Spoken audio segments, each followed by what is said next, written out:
Bonjour chers frères et sœurs. Pour ceux qui découvrent cette plateforme, sachez tout simplement qu'il s'agit d'une initiative citoyenne qui consiste tout simplement à apporter tout notre soutien à la candidature pour ce Moscato. Je vous invite à vous abonner et surtout de partager toujours nos vidéos pour que tout le monde soit au courant du programme de gouvernement du professeur Moscato. Cela étant dit, chers frères et sœurs, tout à l'heure, vous allez écouter le professeur Moscato qui dénonce comme ça les privatisations qui ont été effectuées par M. Biya dès son arrivée à la magistrature suprême dans les années 82. Et aussi, il va proposer des idées. Il va vous dire très exactement ce qu'il compte faire pour accompagner les PME, les petites et moyennes entreprises, pour accompagner l'entrepreneuriat camerounais, ce qu'il compte faire, surtout pour accompagner les startups camerounaises, les hommes d'affaires camerounais, les opérateurs économiques. Le professeur Maurice Kamto a une vision pour son pays. Aujourd'hui, le Cameroun est au bord du précipice et à genoux parce qu'il y a une absence totale de vision au sommet de l'État. M. Biaka, il arrive au sommet de l'État en 82. Le Cameroun est un pays à revenu intermédiaire, chers frères et sœurs. Mais quelques années seulement après, le Cameroun se retrouve au FMI, pays pauvre très endetté. Pourtant, M. Biya dit lui-même, en 82, quand il arrive, il dit lui-même que les caisses de l'État sont saines. Mais qu'est-ce qu'il fait? Il instaure la farandole au sommet de l'État. Et c'est pas tout. Plus grave, il laisse les détournements de fonds publics, la corruption, la gabegie s'installer comme sport national au sommet de l'État. Ça, c'est le bilan désastreux de M. Biya. Et dans le même sillage, certaines institutions financières portent quelques critiques comme ça vers le Cameroun.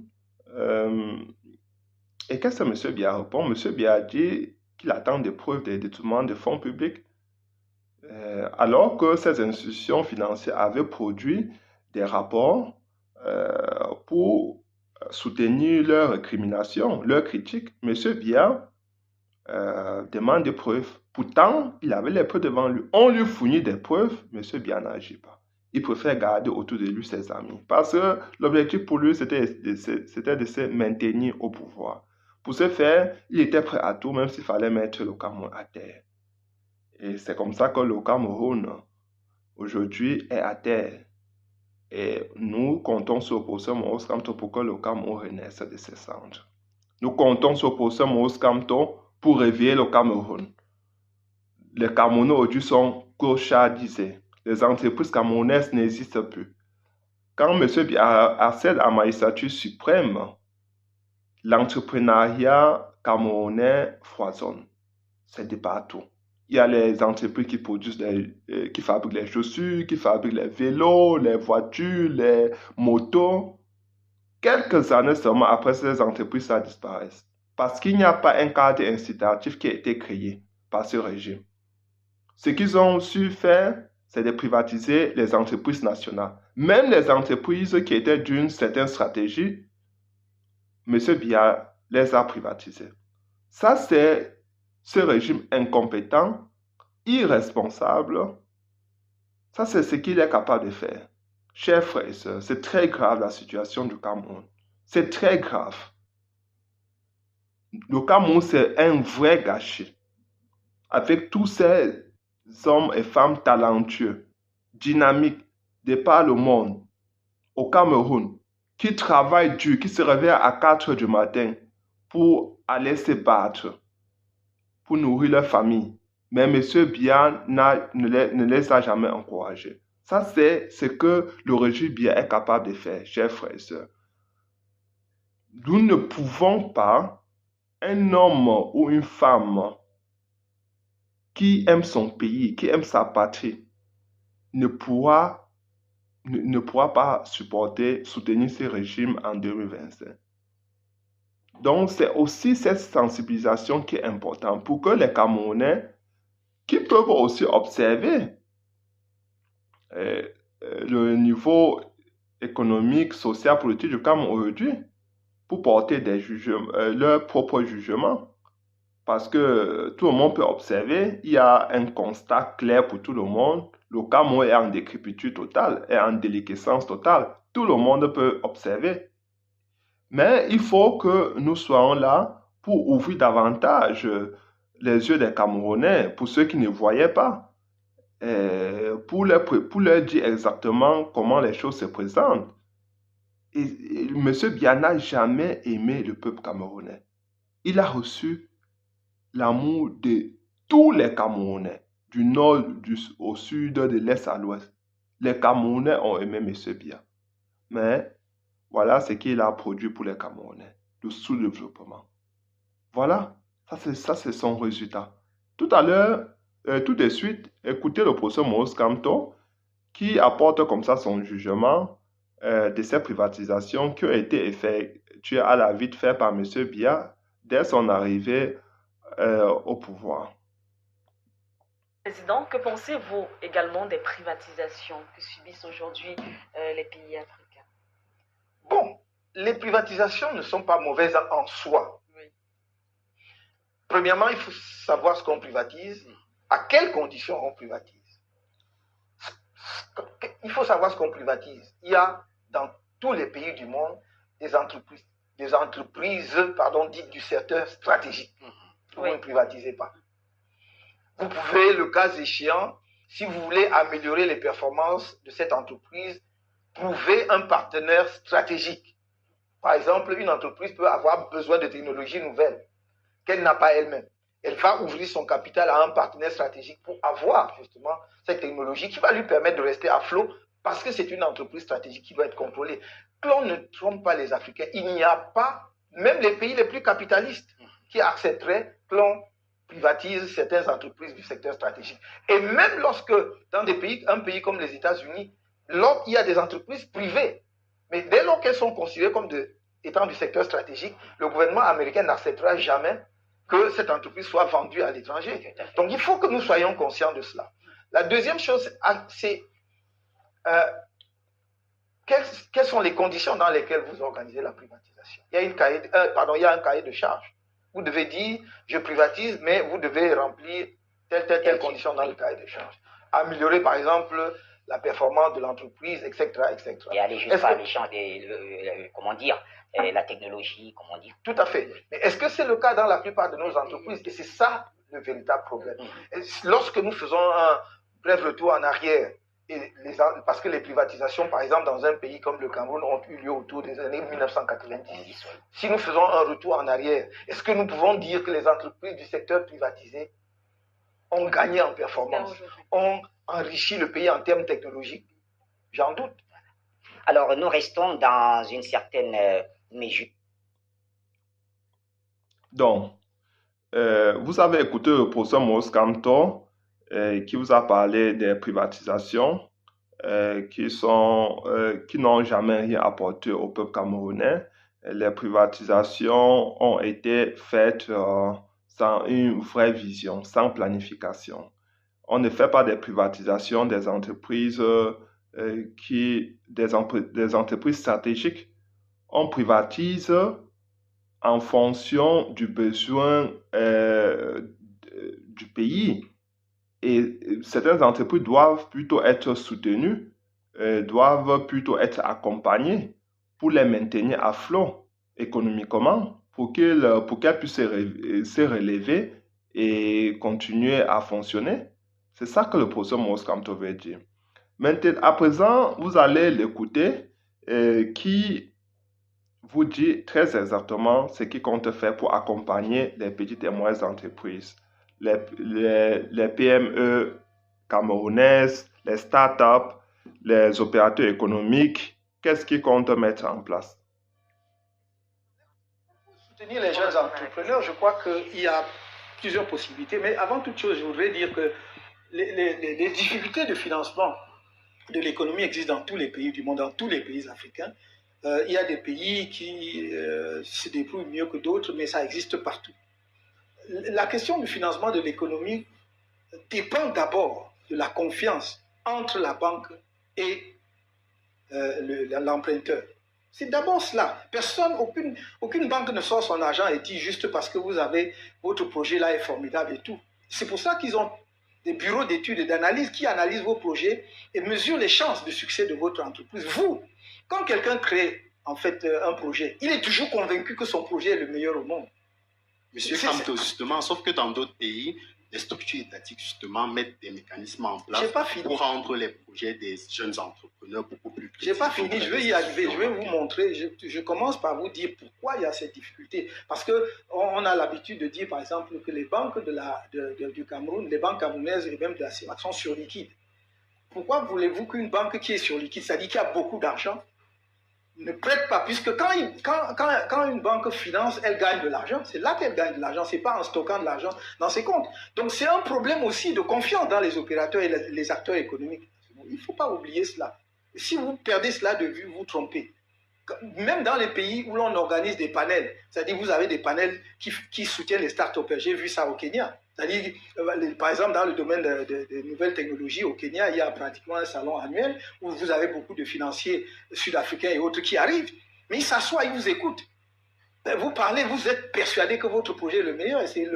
Les gars mettent le doigt sur 2-3 points et vous montrent que votre projet ne marchera pas. Donc, je voudrais que vous intégriez d'abord ça. Ensuite, maintenant, lorsque les projets sont bien montés et sont viables, il peut y effectivement avoir des difficultés, soit en raison de la frilosité des banques. Les banques on ne veut pas prendre des risques, soit aussi parce que, effectivement, le porteur du projet ne montre pas qu'il est suffisamment investi là-dessus. Vous pouvez avoir un très bon projet, mais si vous montrez que vous n'êtes pas suffisamment impliqué dedans, parce que c'est celui qui a porté le projet qui le mène jusqu'au bout, on ne financera pas. Maintenant, imaginons que toutes les conditions sont réunies, ce que nous préconisons au MRC. Il y a des institutions qui vont être mises en place, mais pour d'autres, nous voulons passer par les circuits qui existent. Je m'explique. Vous savez qu'on a créé dans ce pays une banque des PME, n'est-ce pas? Voilà. Voilà. Bah, oui, mais alors, donc pourquoi ça ne marche pas? Pourquoi ça ne finance rien? Parce que voilà, si c'était que ça aurait tout financé. Pourquoi ça ne finance pas? Donc, allez chercher là où il y a le problème.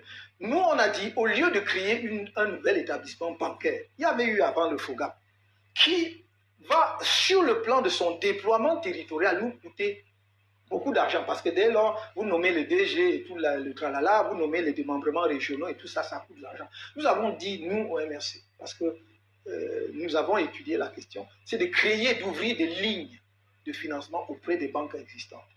De la sorte, vous n'avez pas à gérer les infrastructures et le personnel. Mais la banque... Qui réduit déjà les frais de fonctionnement. Absolument. Vous réduisez pratiquement à rien les frais de fonctionnement.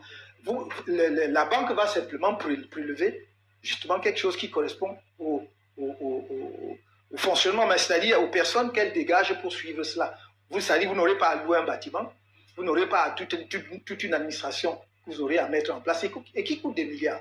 Donc si l'État dit, j'ai 100 milliards que je vais mettre dans les PME, j'ouvre auprès de la BICEC, je vais les différentes banques camerounaises les plus sérieuses, en tout cas les plus crédibles, des lignes de crédit, j'ai mis 10 milliards à la BICEC, j'ai mis 1, quitte à ce que l'État mette en place un comité de sélection du projet dans lequel il est. Une fois que votre projet est validé. Exactement, vous avez le financement. Voilà le type de mécanisme que nous, au MRC, nous entendons mettre en place. Et là, ça va très vite parce que vous pouvez être à Koussiri. Si une de ces banques-là a une agence à Koussiri, votre projet est financé là-bas. Vous n'avez pas à vous déplacer, etc., etc. Merci beaucoup, M. Tiveni. Donc, chers frères et sœurs, vous avez écouté le professeur Maurice Kamto, qui a une vision pragmatique. Ça, c'est ce qui veut faire accompagner l'entrepreneuriat camerounais. Ce qui compte faire pour redonner vie aux opérateurs économiques, pour que le génie camerounais s'exprime de nouveau au Cameroun, pour qu'ils puissent comme ça se lancer dans la création des activités, parce que c'est là qui va contribuer au développement du pays. Hein. C'est ça qui va apporter la croissance. Le moteur de la croissance, c'est l'innovation, c'est l'entrepreneuriat, c'est la création des petites et moyennes entreprises. Ce sont les petites et moyennes entreprises qui embauchent 1, 2, 3 personnes, 4 personnes, 5 personnes, et vous allez voir qu'il y aura une chute significatif du chômage des jeunes qui est explosif aujourd'hui au Cameroun, le professeur Maurice Kamto a une vision. Il ne va pas seulement le faire, mais les petites et moyennes entreprises, il va alléger leur fiscalité. Donc, il y aura l'allègement des charges fiscales des entreprises camerounaises. Et il a une stratégie parce qu'en le faisant, chers frères et sœurs, vous sortez beaucoup d'entreprises de l'informel, beaucoup d'activités de l'informel. Et en le faisant, vous les mettez dans un carnaval plutôt contrôlable. Parce que après, vous pourriez comme ça agrandir l'assiette fiscale. Vous pourriez, puisque si vous contrôlez les entreprises, vous savez l'origine, vous savez un peu le niveau de leurs investissements, leurs revenus. L'État pourra facilement collecter les taxes et les impôts. Donc, c'est aussi simple que ça. En laissant beaucoup d'entreprises dans l'informel, les petits, ces artisans dans l'informel, ça n'aide personne. Ça n'aide ni l'État camerounais, ni ces entrepreneurs eux-mêmes, ni ces opérateurs économiques eux-mêmes, parce qu'ils ne peuvent jamais atteindre le sommet, ils ne peuvent jamais avoir des financements à partir des banques. Parce qu'on dit que les banques sont frileuses, alors qu'elles ont de l'argent, elles ont des liquidités. Mais dans un climat qui n'est pas favorable aux affaires, c'est difficile de faire des prêts. C'est difficile, même pour ces banques-là. Parce que qu'est-ce qui vous fait dire que ces opérateurs économiques vous rembourseront? Parce que la justice au Cameroun, aujourd'hui, est aux ordres. La justice est contrôlée par un seul homme qui est au sommet de l'État. Il faut une réforme juridique et judiciaire. Ce que le professeur Maurice Kamto a dit, sans sécurité juridique et judiciaire, les banques mettront difficilement des fonds à la disponibilité à la disposition comme ça des opérateurs économiques. Ça serait compliqué, presque impossible. Donc, chers frères et sœurs, le professeur Maurice Kamto veut développer le Cameroun et il s'appuiera sur tous les Camerounais. Il suffira d'avoir ton projet pour que tu puisses être accompagné. Et ceux qui sont prêts pourront gagner comme ça des marchés publics.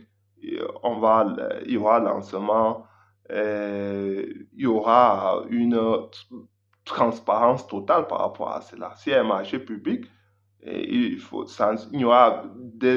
vocabulaire gré à gré va disparaître du vocabulaire camerounais. Ça va disparaître.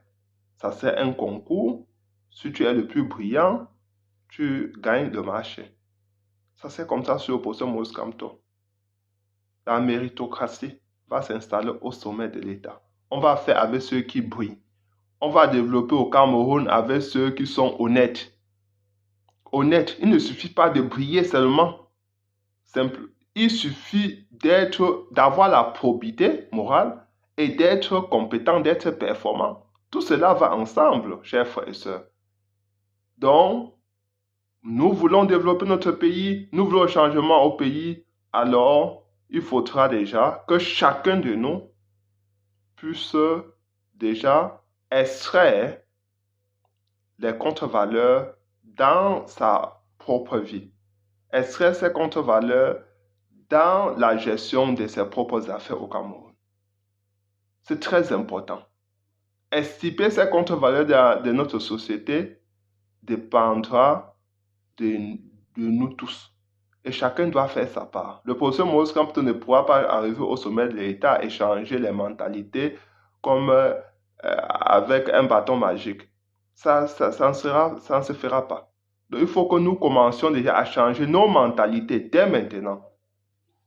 L'amour pour son prochain, aimer, traiter avec son prochain, peu importe sa tribu, peu importe sa religion, son sexe et tout ça. Faire confiance à quelqu'un seulement en fonction de ce que tu vois, en fonction de ce que la personne te présente. Ne pas avoir des préjugés a priori. Parce que c'est ça qui a détruit le Cameroun. C'est ça qui a fait en sorte que le tribalisme puisse s'instaurer. S'il y a des idées ou des idées ou bien des considérations rétrogrades qui viennent de nos parents ou de nos grands-parents, il va falloir les sensibiliser, ou bien de certains amis les sensibiliser, sortir de cette vision qui ne nous amène nulle part. C'est une vision rétrograde, c'est une vision archaïque du monde. Les Français, on dit les Français, on ne dit pas les Français de Lyon, de Paris, on ne dit pas les Américains de telle autre région, non. Ils se mettent ensemble pour construire, pour bâtir leur pays. C'est ça que les Camerounais doivent commencer à instaurer dans leur mémoire. Il faut que les Camerounais commencent à intégrer cela. Que tous doivent se mettre ensemble pour travailler pour un but commun, qui est celui de développer leur pays, à vivre en harmonie dans une société qui sera partagée de tous.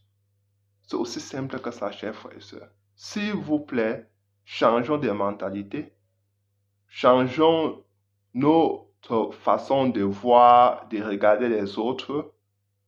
Nos relations avec les autres doivent être guidées tout simplement par le désir de construire notre nation, le désir de faire ensemble, de développer notre pays, tous ensemble. 1 plus 1 font 2. Et c'est ensemble. Les Noirs parfois disent aux Blancs qu'on ne veut pas de votre amour, mais on veut votre respect. Commençons d'abord à nous respecter. Après, l'amour viendra.